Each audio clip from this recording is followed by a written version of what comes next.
ناظرین کرام، آج ہم اپنی منگول ہسٹری کی سیریز کو جاری رکھتے ہوئے لے کر آئے ہیں آپ کے لیے منگولوں کے میدان جنگ میں وہ ملٹری ٹیکٹکس جن کو استعمال کرتے ہوئے منگول کامیاب ہوئے۔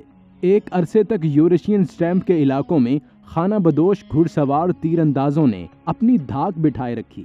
بسم اللہ الرحمن الرحیم۔ السلام علیکم، میں ہوں ساجد ہاشمی اور آپ دیکھ رہے ہیں RJ Sajid Hashmi YouTube channel.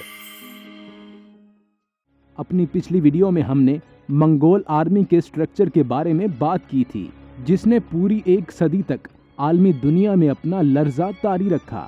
Mongol army کی طاقت کا راز ویسے تو وہی تھا جو اس دور کے سٹیمپ خانہ بدوش قوموں کا ہوتا تھا، یعنی ان کی تیز رفتاری اور ان کی لانگ رینج تیر اندازی کی مہارت۔ منگول جوانوں کو ایک ہی بات ذہن نشین کرائی جاتی تھی کہ اپنے دشمن کا زیادہ سے زیادہ نقصان کرو اور جتنا دور رہ کے ممکن ہو سکتا ہے اتنا دور رہو، اور وہ دشمن پر مسلسل تیر برساتے رہتے تھے۔ وہ صرف اور صرف تب ہی دشمن کے قریب جاتے تھے جب انہیں لگتا تھا کہ انہوں نے اپنے دشمن کی ہمت کو بالکل توڑ دیا ہے اور ان کی فارمیشن تتر بتر ہو گئی ہے۔ منگولوں نے یہ سب ٹیکٹکس خود ایجاد تو نہیں کی، لیکن انہوں نے بہت بڑے پیمانے پر اس کو عملی جامہ پہنایا، جس کی وجہ سے انہیں بے پناہ کامیابی حاصل ہوئی۔ منگول فوج نے جنگ کی کوئی خاص تربیت حاصل نہیں کی ہوئی تھی، لیکن ان کی تعداد بہت زیادہ تھی۔ دوسرا، ان کا بچپن سے طرز زندگی ہی ایسا تھا جس نے انہیں ایک جنگجو کی زندگی کے طرز پر ڈال دیا تھا۔ اس کے علاوہ منگول فوج کی دو اور خصوصیات تھیں، ایک یہ کہ ان کی تیر کمان پہ مہارت اور دوسری گھوڑوں کی بہتات۔ ایک اندازے کے مطابق کہا جاتا ہے کہ 13ویں صدی میں منگولوں کے ریکارڈ کے مطابق چنگیز خان کے بھتیجے کے پاس ایک ایسا تیر تھا جو اس نے 530 میٹر تک چلایا۔ ہو سکتا ہے کہ اس کی پینیٹریشن پاور اتنی زیادہ نہ ہو۔ تاریخ دانوں کے مطابق جنگ تقریباً 170 میٹر کے اندر ہوتی تھی، جبکہ کچھ کہتے ہیں کہ میکسیمم پینیٹریشن اور نشانے کے لیے 30 میٹر کا فاصلہ درکار ہوتا ہے۔ منگولوں کی طاقت کے راز میں ان کے گھوڑوں کا بھی اتنا ہی حصہ ہے۔ عام طور پر منگول گھوڑے عام گھوڑوں سے چھوٹے ہوا کرتے تھے، اور عام گھوڑوں کی طرح وہ بھوسا اور چنے کھانے کے بجائے اسٹیٹ کی سبز گھاس پہ اپنا پیٹ بھرتے تھے، اور ان کی اتنی بہتات ہوتی تھی کہ منگولیا میں انسانوں سے زیادہ گھوڑے ہوا کرتے تھے۔ تاریخ بتاتی ہے کہ جنگ پہ روانہ ہوتے وقت ایک جنگجو اپنے ساتھ 5 گھوڑے لے کر جاتا تھا تاکہ وہ انہیں باری باری استعمال کر سکے اور اپنی تیز رفتاری کو برقرار رکھ سکے۔ ناظرین کرام، اس کے ساتھ ساتھ منگول فوج ایک اور ٹیکٹک استعمال کرتی تھی، وہ تھا جھوٹ موٹ کی ریٹریٹ۔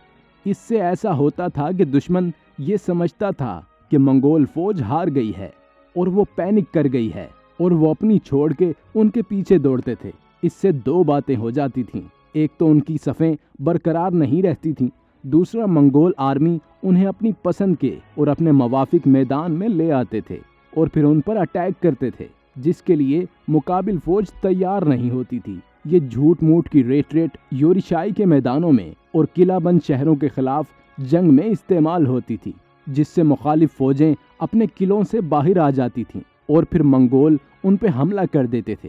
منگول ایک اور طریقہ بھی اپناتے تھے، اور وہ یہ تھا کہ وہ اپنے گھوڑوں کے ساتھ دشمن کو بھگاتے رہتے تھے، یہاں تک کہ دشمن تھک جاتا تھا اور وہ ہمیشہ دشمن کو اس کی زمین پر جا کر مارتے تھے، اور ان کو دل برداشتہ کرنے کے لیے ان کے گھر والوں اور لوکل پاپولیشن کا قتل عام کرتے تھے، ان کے گھروں کو جلا دیتے تھے، جس سے پورا آسمان دھوئیں سے بھر جاتا تھا۔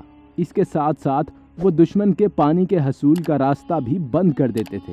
ان ٹیکٹکس سے دشمن اکثر بوکھلا جاتا تھا اور وہ ٹھیک فیصلہ کرنے کے قابل نہیں رہتا تھا۔ منگول فوج کی لڑائی میں ایک اور دلچسپ واقعہ یہ ہوا کہ جب 1217 میں منگول آرمی برما کے خلاف لڑ رہی تھی تو منگول گھوڑے برمی ہاتھیوں کو دیکھ کر ڈر گئے۔ منگول کمانڈر نے جلدی سے حکم دیا کہ گھوڑوں سے ادھر جاؤ اور گھوڑوں کو درختوں سے باندھ دیا جائے، اور پھر انہوں نے اپنا تیر کمان لے کر پیدل ہی برما فوج کے اوپر چارج کر دیا۔ یہ صورتحال دیکھ کر ہاتھی بدک گئے اور ان کی صفوں میں بھگدڑ مچ گئی۔ ابھی منگول پیادے ان کے قریب پہنچے بھی نہ تھے کہ ان کے ہاتھیوں نے اپنے ہی سواروں کو کچلنا شروع کر دیا۔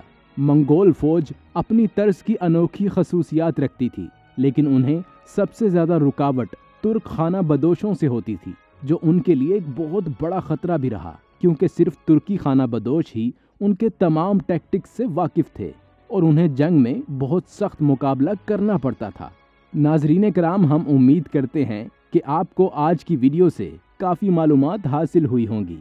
منگول آرمی کے بارے میں مزید معلومات کے لیے ہم کل پھر حاضر ہوں گے۔